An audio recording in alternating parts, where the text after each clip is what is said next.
Bonjour, bienvenue à la Malle en Coin. Aujourd'hui, une nouvelle forme de vidéo qui mêle blog, qui mêle technique et qui mêle restauration. Alors, quels ont été les défis techniques sur cette malle? La première chose, c'est que vous l'aviez constaté, et vous le verrez dans les photos que je vais vous présenter après. Une latte était cassée sur le dessus, donc nous avons dû la changer. Et pour éviter que l'uniformité de la malle soit abîmée, on a donc prélevé une latte ancienne à l'arrière de la malle et on l'a mis sur le dessus pour garder une homogénéité parfaite et que la patine soit bien la même. Nous avons aussi remplacé quelques équerres. Donc les équerres ont été remplacés par des équerres anciennes qu'on a récupérées, qu'on a restaurées. Et ce sont des équerres qui ont été récupérées sur des pièces Goyard. On voit à l'arrière, je fais simplement le tour puisque j'ai mis la malle sur des roulettes. On voit à l'arrière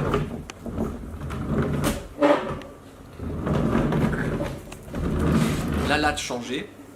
Et on voit qu'on ne voit pas grand chose. On voit que c'est pas quelque chose de visible, vraiment gros comme une maison. D'un autre côté, c'est visible, puisque nous, on le dira aux clients qui achètent le bagage, une latte a été changée sur cette malle. Ensuite, qu'est-ce qu'on a fait? Vous le verrez aussi sur les images. Lorsque j'ai récupéré cette malle, eh bien, c'est une malle qui n'avait plus son pourtour ici. Le pourtour en cuir était complètement absent et le cuir sur l'ensemble de la surface était très abîmé, ainsi que une grosse partie de la toile qui était complètement disparue et qui était effacée. Donc ce que nous avons fait, nous avons totalement démonté le pourtour. Alors pour démonter ce pourtour, on a démonté quoi? On a démonté le haut du fermoir ici. Nous avons démonté les équerres qui sont là, évidemment le haut de serrure, l'autre fermoir qui est là-bas, l'équerre, les équerres tout autour, et donc on a récupéré la bande de métal qui est ici, puisque c'est une bande de métal qui fait à peu près, vous le voyez, 3 cm de large sur quelques millimètres d'épais. Cette bande de métal est fixée sur une bande de carton, c'est la particularité de Goyard, contrairement à Vuitton qui ne le faisait pas, Goyard faisait systématiquement comme ça. Autre particularité de Goyard, je vais ouvrir la malle. Alors évidemment, comme l'intérieur était détruit, nous avons dû refaire l'intérieur. Donc l'intérieur ici a été refait avec le dessin traditionnel de la malle. Ici, également une bande de cuir, puisque chez Goyard, la particularité c'est que cette partie-là, le pourtour, était gainé de cuir également, ce qui n'est pas forcément le cas chez Vuitton, puisque la plupart du temps chez Vuitton c'est la toile qui venait ici. Chez Goyard, petite particularité, c'est une finition un peu plus, on va dire un peu plus luxe. Ils habillaient cette partie-là de cuir et cette partie-là de toile. Je pense que c'est pour une meilleure étanchéification, une meilleure jointure en fait. Le cuir contre la toile, ça appuie. Donc nous avons repris ici du cuir, évidemment de vache, comme ça se faisait à l'époque, comme ici, et nous avons gainé toute cette partie-là de façon à refaire correctement la totalité du pourtour de la malle. Ensuite, bien évidemment, tous les clous ont été nettoyés, la totalité de la bijouterie, la toile. On a pris soin de conserver les côtés de la malle avec les initiales d'origine, en nettoyant bien évidemment les poignées. Nous avons ensuite remplacé les 4 passants cuir permettant de mettre une ceinture. Et vous voyez qu'ils sont un tout petit peu plus larges que ceux d'origine. On peut le voir sur les images. La raison est simple. À l'époque, on met la sangle et on pose les passants en cuir par-dessus, et la sangle n'est pas censée s'enlever.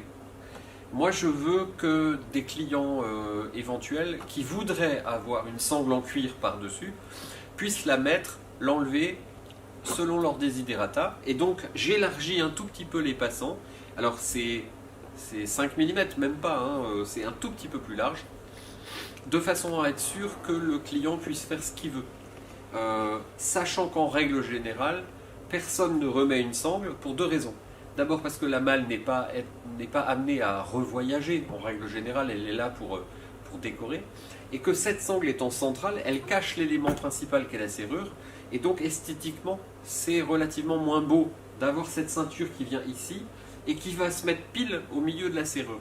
Donc en règle générale, sur les malles Goyard, sur les malles Vuitton, vous ne trouverez pas chez nous la sangle, pour la simple et bonne raison que c'est plus joli, plus esthétique de ne pas l'avoir. Néanmoins, le client qui nous en demande, on lui en trouvera et on lui fournit la sangle nécessaire. Bien évidemment, aucun problème. Évidemment, la serrure est marquée Goyard Paris, Goyard est né. Les pourtours en cuir ont bien évidemment, les cornières en cuir ont été nettoyées, reteintées, nourries. Et ça va faire une belle malle, comme vous pourrez le voir sur les vidéos que je vais vous envoyer. Une belle malle de décoration. Voilà.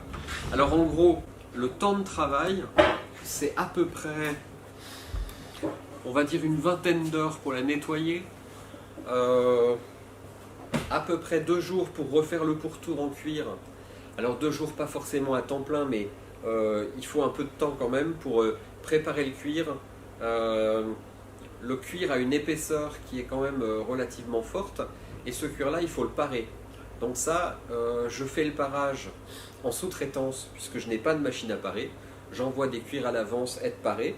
Je les récupère en épaisseur très très fine, ce qui me permet de gainer facilement l'ensemble de mon pourtour en métal, que je remets à plat, que je répare, que je reperce au moment de la repose, et qu'on équilibre de façon très précisément, puisque comme c'est le pourtour d'époque, ben, on n'a pas 1 cm de jeu, on n'a pas la possibilité de recouper, on n'a pas la possibilité évidemment de le rallonger.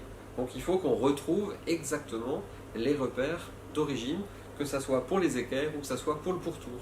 Donc c'est très important de remonter exactement et au millimètre près comme c'était d'origine. Et ce qui est rigolo, c'est que de temps en temps, on est obligé de remonter avec le défaut d'époque. C'est-à-dire qu'il arrivait que l'ouvrier Goyard puisse faire une petite erreur, un clou pas centré, ce genre de choses. Ben, on reproduit l'erreur de façon à ce que ça soit vraiment fait comme à l'époque et qu'on récupère exactement la même chose qu'à l'époque. Voilà, tout ça pour dire qu'on essaye de faire les choses bien, proprement, mais en respectant absolument le matériel d'origine. Donc vous voyez que les équerres, qu'elles soient ici, ici, ici, vous ne pouvez pas voir de différence entre les équerres puisqu'elles proviennent tous d'une malle Goyard. La toile, à aucun moment on a pris une toile moderne qu'on aurait collée pour changer les choses. Tout a été repeint grain par grain, point par point. Il a fallu à peu près 8-10 heures pour faire cette face et pour améliorer complètement la malle. Donc on a fait une reprise et je vous montrerai les photos du dessus de l'origine et les photos actuelles avec le côté, la face. Alors la marque Goyard, petite parenthèse, c'est une marque moins connue du grand public qui date de 1853, qui a la particularité extraordinaire en France d'être depuis 1853 rue Saint-Honoré à Paris. Et ça c'est quand même pas courant. Je vous invite à regarder la vidéo que nous avons fait sur le livre Goyard, qui est un livre fantastique, tiré en 233 exemplaires puisqu'ils sont au 233 rue Saint-Honoré. La marque actuelle est une marque assez discrète, qui pour moi maintient bien les codes du prestige, et j'emploie le mot prestige pour ne pas employer le mot luxe, parce que je pense que le luxe est dépassé et que le prestige c'est la gamme au-dessus. Ils font de très belles choses, ils sont menés de main de maître par une équipe de dirigeants familiale, donc c'est une entreprise familiale. C'est à noter, puisque aujourd'hui la plupart des grands groupes sont gérés par des holdings et des multinationales. Goyard, c'est encore familial. C'est certainement une des plus belles réussites du luxe à la française de ces 20 dernières années, dont on parle peu Ils ont une usine de fabrication, enfin une usine, un atelier, parce que c'est tout petit. Hein. Alors j'ai pas la chance d'avoir été invité encore par Goyard. J'espère qu'ils m'inviteront suite aux vidéos. Il faut quand même reconnaître que pour Goyard, pour Vuitton, pour Moina, nous sommes des conservateurs de leur patrimoine et des défenseurs de leur patrimoine. Moi, je passe mon temps à restaurer des pièces de chez Goyard, de chez Vuitton, de chez Moina, et j'aime ces pièces, j'aime ces marques, j'aime le travail qu'ils ont fait, et je pense que j'essaye d'être un digne successeur des ouvriers du 19e siècle qui ont fabriqué cette malle, ou du début du 20e. Celle-là, par exemple, ça date à peu près des années 20, et c'est une merveille de technique, puisque imaginez, c'est une malle qui a 100 ans cette année, et qui est dans un état encore quasiment parfait, qui pourrait repartir sur une diligence, dans un train, sur un paquebot, sans aucun problème dès demain matin, et qui finira certainement ses jours dans un salon,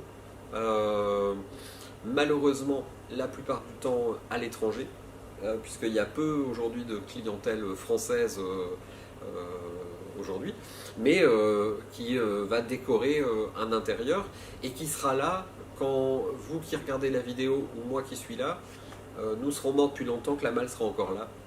C'est bien la preuve que nous sommes tous des passeurs de patrimoine et non pas des détenteurs du patrimoine. Voilà, merci, à bientôt.